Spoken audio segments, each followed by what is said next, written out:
যে পা পবিত্র কোরআনের ওপর ওঠে সে পা এই জমিনে চলার স্বাধীনতা হারিয়ে ফেলে। প্রিয় দর্শক শ্রোতা, আপনারা জানেন যে নর্থ সাউথ ইউনিভার্সিটিতে আমাদের পবিত্র কোরআনকে অপমান করা হয়েছে, অবমাননা করা হয়েছে। ইতিমধ্যে আপনারা সবাই অবগত আছেন যে বাংলাদেশ একটা ইসলামিক রাষ্ট্র এবং প্রায় 90%-এরও বেশি এই দেশের মুসলমান বসবাস করে।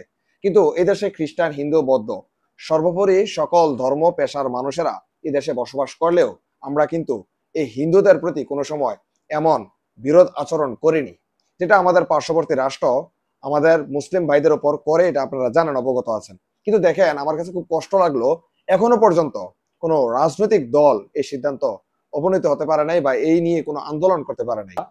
এই বিয়াদবের অপূর্ব পাল দত্ত, যে কিনা নর্থ সাউথ ইউনিভার্সিটির একজন স্টুডেন্ট, আমরা চাই প্রকাশ্যে তার শাস্তি দেওয়া হোক এবং ভবিষ্যতে যদি এই সমস্ত কর্মকাণ্ডে লিপ্ত হয় তাহলে মানুষ যেন এই প্রকাশ্য শাস্তি থেকে শিক্ষা গ্রহণ করে। এফসিএম কুমিল্লা থেকে।